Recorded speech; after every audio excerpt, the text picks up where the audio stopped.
الحمد لله والصلاة والسلام على رسول الله وعلى آله وأصحابه أجمعين أما بعد أعوذ بالله من الشيطان الرجيم بسم الله الرحمن الرحيم وقال تعالى في كلامه المجيد يا أيها الذين آمنوا إنما الخمر والميسر والأنساب والأزلام رجس من عمل الشيطان فاجتنبوه لعلكم تفلحون. وقال النبي صلى الله عليه وسلم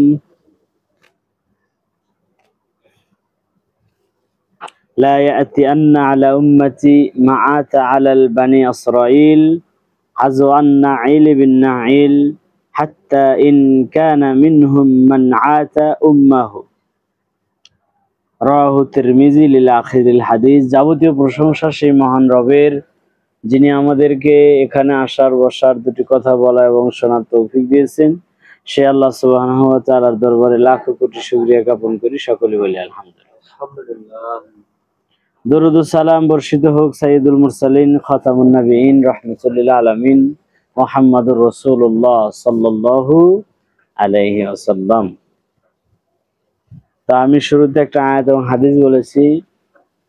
আজকে আমরা কয়েকটা কথা বলবো এই বিষয়ের উপরে। বিষয়টা হচ্ছে সুনান তিরমিজির 2642 নম্বর হাদিসের ব্যাখ্যা করব। বর্তমান প্রেক্ষাপটে এই ব্যাখ্যাটা আমাদের জানা অত্যন্ত জরুরি। রাসূলুল্লাহ সাল্লাল্লাহু আলাইহি ওয়াসাল্লাম যে কথা বলেছেন সে কথার এখন বাস্তবতা আমরা দেখতে পাচ্ছি। তো এই হাদিসটা আমরা অত্যন্ত গুরুত্ব এবং মনোযোগ সহকারে যদি শুনি তাহলে আমরা বিষয়টাকে খুব সহজেই বুঝতে পারবো। তো এখানে রাসূলুল্লাহ সাল্লাল্লাহু আলাইহি ওয়াসাল্লাম যে কথা বলছেন সেটা হচ্ছে লা ইয়াতিয়ান্না আলা উম্মতি মা আতা আলাল বানি ইসরাইল, আমার উম্মত বানি ইসরাইলদের সাথে মিশে যাবে। আর দেখবেন কোরআনুল কারিমে আল্লাহ সুবহানাহু ওয়া তাআলা সূরা বাকারা অসংখ্য জায়গায় এমনকি সূরা একটা বানি ইসরাইল নাজিল করেছে। এটার কারণ কি? বানি ইসরাইলদের যে আচরণ, বানি ইসরাইলদের যে স্বভাব, এগুলো যদি আমার উম্মতের ভিতরে ঢুকে যায় তাহলে আজকের যুগের আমরা বানি ইসরাইল হয়ে যাব। তো মোটামুটি কিন্তু আজকে আর যুগের বানি ইসরাইল আমরা হয়ে গেছি।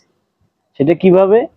সেটা এই যে কলোনিয়াল মাইন্ড সেটআপ, যেটা আমরা গত এতে বলেছিলাম, সেটা হচ্ছে যে কলোনিয়াল মাইন্ড সেটআপটা। কলোনিয়াল মাইন্ড সেটআপটা হচ্ছে ব্রিটিশদের আমরা গোলামি করেছি। দীর্ঘ 200 বছর আমরা গোলামি করার কারণে আমাদের কলোনিয়াল মাইন্ড সেটআপটা আমাদের রক্তে ঢুকে গেছে। সেটা কিভাবে? যে একজন মানুষ একটু ক্লিন শেভ করলে তাকে ভালো লাগে, আর দাড়ি যদি রাখার কথা বলেন তাহলে বলা হয় এখনো বিয়ে শাদী হয় নাই, বয়স এখনো কত আছে। এগুলো হচ্ছে কলোনিয়াল মাইন্ড সেটআপ। কারণ ব্রিটিশ যারা, ওরা ছিল এই স্মার্ট। আপনার দাড়িটা একটু চাচলেন, আপনাকে স্মার্ট মনে হবে। আপনার চুলগুলো চতুর্দিকে কেটে সামনে একটু রাখলেন, আপনাকে স্মার্ট মনে হবে। আপনি একটু প্যান্টটা টাকনোর নিচে পড়তেছেন, এটা আপনার কাছে কি স্মার্ট মনে হয়েছে। তাহলে মেয়েরা একই সিস্টেম। মেয়েরা যখন টি শার্ট পরে, শার্ট পরে, টাইট ফিট জামা পোশাক পরে, এটা কেন পরে? এটা হচ্ছে কলোনিয়াল মাইন্ড সেটআপ। এটা তারা স্মার্ট হতে চায়। এই কলোনিয়াল মাইন্ড সেটআপ এগুলো ইসলাম এলাও করে না। এখান থেকে যদি আমরা বের হতে না পারি তাহলে আমরা এই বানি ইসরাইলের স্বভাবগুলো এরকমই। আপনি যান চুলের কাটিং সেলুনে গিয়ে দেখেন, কাদের এগুলো? মেসির কাটিং দেওয়া আছে, নেইমারের কাটিং দেওয়া আছে। তাহলে তারা হচ্ছে ইহুদি খ্রিস্টান। তাহলে তাদের সাথে আমরা মিশে গেছি কেন? কারণ তাদের যে চরিত্র, তাদের যে আচরণ, এগুলো আমরা কি মুসলমানরা ইউজ করতেছি। কিন্তু মুসলমানদের আলেমদের প্যান্ট টাকনোর নিচে থাকে না উপরে থাকে? উপরে থাকে। কিন্তু কোনো মুসলমান আলেমকে জনগণ কি ফলো করে? ফলো করে না। চুল যখন কাটে, কারণ আমাদের দেশের আলেমরা জাতির জন্য মডেল হতে পারে না। যেমন রাসূলুল্লাহ সাল্লাল্লাহু আলাইহি ওয়াসাল্লামকে আল্লাহ তাআলা কি করেছেন? উম্মতদের জন্য মডেল করেছেন। লাকাদ কানা লাকুম ফি রাসূলিল্লাহি উসওয়াতুন হাসানাহ। হাসানা উসওয়াতুন মানে কি? উসওয়াতুন মানে হচ্ছে আদর্শ। এটা বাংলায় আদর্শ বলা হয়, ইংরেজিতে বলা হয় মডেল, আরবিতে কি বলা হয়? উসওয়াতুন হাসানা। উসওয়াতুন হাসানা। মডেল হলেই হবে না, আদর্শ হলেই হবে না, সেটা কি হইতে হবে? হাসানা হইতে হবে, উত্তম হইতে হবে। আর এই উত্তম মডেল আদর্শ একমাত্র আমাদের জন্য কে? মোহাম্মদ সাল্লাল্লাহু। তাহলে আজকে যদি আমি চুল কাটি, কার আদর্শ ফলো করতে হবে? মোহাম্মদ রাসূলুল্লাহ সাল্লাল্লাহু আলাইহি ওয়াসাল্লাম। কিন্তু কলোনিয়াল মাইন্ড সেটআপে আমরা কি করতেছি? আমরা যদি প্যান বানাই, প্যান পরি, তাহলে আমাদের প্যান দেখা যাচ্ছে যে বাংলাদেশের সমস্ত মানুষ, এডুকেশন পারসন যারা লন্ডন থেকে ডিগ্রি এনেছে, আমেরিকা থেকে ডিগ্রি এনেছে, এদের প্যানও কোথায়? টাকনুর নিচে। কেন? এটা হচ্ছে কলোনিয়াল মাইন্ড সেটআপ। কিন্তু আলেম কি করেছে? মসজিদের আলেমের প্যান কোথায়? টাকনুর উপরে। কিন্তু আমার দেশের মুসলমানেরা আলেমদেরকে উসওয়াতুন হাসানা বানাতে, কারণ আমাদের দেশের আলেমরাও কলোনিয়াল মাইন্ড সেটআপে ঢুকে পড়েছে। সেটা কিভাবে? আলেমরা একটু মিলাদ পড়বে, একটু চল্লিশে করবে, এটা করে কিছু টাকা পাবে, হ্যাঁ, আর মসজিদে একটা ইমামতি নিবে, হক কথা বলবে, সভাপতির সাথে তাল দিয়ে চলবে যাতে আমার চাকরিটা না যায়। আর কলোনিয়াল মাইন্ড সেটআপ কি? এদেশের প্রশাসন যেমন যখন যে সরকার ক্ষমতায় আসে, প্রশাসন দেখবেন ওই সরকারের পকেটে চলে যায়। অনুরূপ ভাবে মসজিদের আলেমদের একই অবস্থা। সেটা কিভাবে? যখন যে আলেম আসে, ওই দলের সভাপতির সাথে আলেম মিশে চলে। তাহলে এই কলোনিয়াল মাইন্ড সেটআপ থেকে যে বের করবে আলেম সমাজ, এটা তো আমাদেরকে বের করতে পারতেছে না। কেন? আলেম সমাজই কোথায় ঢুকে গেছে? কলোনিয়াল মাইন্ড সেটআপে ঢুকে গেছে। আর কলোনিয়াল মাইন্ড সেটআপের আরেকটা বড় কারণ, যেমন কোন মসজিদের আলেম তার স্ত্রী যদি গার্মেন্টসে চাকরি করে, তাকে কি ইমামতি দিবে? না, তার কোনো ইমামতি হবে না। কিন্তু আমার স্ত্রী চাকরি করতেছে কেন? কারণ উসওয়াতুন হাসানা, এই কলোনিয়াল মাইন্ড সেটআপ এসে আলেমদের আদর্শ আমাদের ভিতরে বাস্তবায়ন হচ্ছে না। তাহলে এই কলোনিয়াল মাইন্ড সেটআপ থেকে আমাদের বের হয়ে আসতে হবে। আর ইহুদিদের যে সর্বোত্তম পরিকল্পনা, সেটা কিন্তু তারা বাস্তবায়িত করে ফেলেছে। সেটা বলবেন কিভাবে? সেটা হচ্ছে বস্তুবাদী পৃথিবী তৈরি করা। মানুষ কিসের পিছে ছুটবে? বস্তুর পিছে। মানুষ ছুটবে কিসের পিছে? বস্তুবাদী পৃথিবী তৈরি করা হয়েছে। আপনি মানুষ, আপনার স্ত্রী কি? বস্তুবাদী। সে টাকা ইনকাম করার কি? মেশিন। তাহলে এটাই। অথচ রাসূল সাল্লাল্লাহু আলাইহি ওয়াসাল্লাম কি বলেছে? হ্যাঁ, গোটা পৃথিবীটাই কি? সম্পদ। সবচেয়ে উত্তম সম্পদ কি? আল মারআতু সালিহা, নেককার স্ত্রী হচ্ছে কি? সবচেয়ে উত্তম সম্পদ। তো সম্পদ বলতে আমরা কি বুঝি? সম্পদ বলতে আমরা টাকা পয়সা বুঝি, স্বর্ণ বুঝি, রৌপ্য বুঝি, তাই না? বা দামি মোবাইল গুলো বুঝি। আমরা যখন কোথাও যাই দামি মোবাইল গুলো সেভ করি না?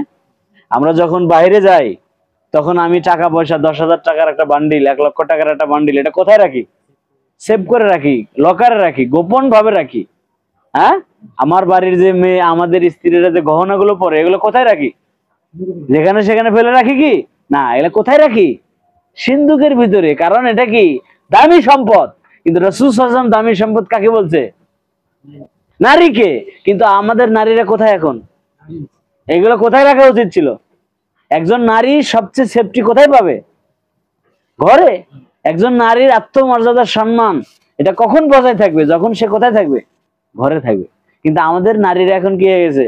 টাকা ইনকামের মেশিন। এই বস্তুবাদী গোটা পৃথিবীতে ইহুদিদের চক্রান্তি হচ্ছে পৃথিবীটাকে কি করা? বস্তুবাদী। সবাই দেখবেন যে বস্তুর ভিতরে ছুটছে। যেমন আমরা যে চাকরি করি, দেখবেন এই যে কেউ সালাত আদায় করে না। সকালে যখন ফজরে উঠবেন দেখবেন সবাই ঘুমিয়ে আছে। আবার ঠিকই টাইম মতো উঠে সে সবকিছু আয়োজন করে, খাবার দাবার সবকিছু রেডি করে সে দেখবেন যে অটো ডিউটির দিকে চলতেছে। তার মানে কি? সে বস্তুবাদী। কোথায় তাকে ইবাদত করতে হবে, কোথায় তাকে, এই যে যখন আমাদের ডিউটি গুলো হয়, যে বর্ষার কাল, পানি বেড়ে গেল, তখন আমাদের মেয়েরা কি করছে? পোশাক তুলতে তুলতে উলঙ্গ হয়ে গেছে। হ্যাঁ, আর আজকে আমরা আহলে হাদিস দাবি করি, অথচ আমাদের স্ত্রীরা দোকানদারি করে, ব্যবসা করে, চাকরি করে। এটা কখনো, এটা হচ্ছে কলোনিয়াল মাইন্ড সেটআপ। আপনি এখান থেকে বের হয়ে আসতে হবে, না হলে আপনি সফলতা অর্জন করতে পারবেন না। যাই হোক, এই হচ্ছে বানি ইসরায়েলের সাথে। দেখেন এই কয়েকটা কারণ আমি যেগুলো বললাম, এগুলো কিন্তু আমরা বানি ইসরায়েল। অটো আমরা কি? বানি ইসরায়েল। এই জন্য রাসূলুল্লাহ সাল্লাল্লাহু আলাইহি ওয়াসাল্লাম পরের বাক্য কি বলছে? যে হাযাদান নাইলি বিন নাইল, একটা জুতার ফিতা আর একটা জুতার ফিতার যত নিকটবর্তী, আমার উম্মত ইহুদি খ্রিস্টানদের সাথে মিশে যাবে তত নিকটবর্তী। তাহলে মেসির বাড়ি কোথায়? আর্জেন্টিনা।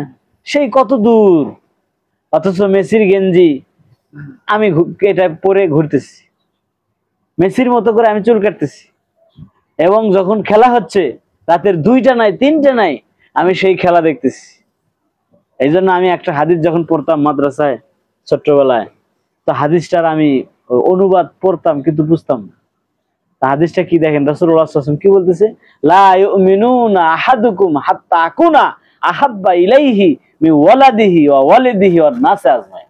লাস্টের শব্দ হচ্ছে ওয়ান নাস, মানে কি গোটা পৃথিবীর মানুষ, আপনার সন্তান, স্ত্রী, পিতা মাতা, হ্যাঁ, ওয়ান নাস আজমাইন। এই কথাটা আল্লাহ রাসূল না বললে তো পারতেন, কারণ ওয়ান নাস আজমাইন, আপনার চেয়ে তো আমার স্ত্রী আমার সন্তান এগুলো আপন না? হ্যাঁ, ঢাকাতে একজন লোক বাস করে, তাকে আমি চিনি না, তার থেকে কি আমার পিতামাতা আপন না? তো এটা বলাই তো যথেষ্ট ছিল। কিন্তু রাসূল সাল্লাল্লাহু আলাইহি ওয়াসাল্লাম নাসে আজমাইন কেন বললেন? যে গোটা পৃথিবীর মানুষের থেকে আমাকে বেশি ভালোবাসতে হবে। এটা বলার উদ্দেশ্য হচ্ছে কি, তার হিকমা দেখেন। আজকে আপনি মেসির, যখন মেসি খেলাতে জিততে পারতেছে না, তখন আপনি আত্মহত্যা করে মারা যাচ্ছেন। তাহলে মেসি কোথায়, আপনি কোথায়? মেসির সাথে আপনার কোনোদিন দেখা হয়েছে? কোনোদিন আপনি আর্জেন্টিনায় গেছেন? না। কোনোদিন ব্রাজিলে গেছেন নেইমারের সাথে দেখা করতে? না। অথচ ব্রাজিল দল যখন হারিয়ে যেতেছে, তখন এদেশের হাজারো মানুষ কান্নাকাটি করতেছে, হ্যাঁ, এই ছাদে উঠে বিষ খায়া ফাঁসি নিয়ে কি করতেছে, মারা যেতেছে।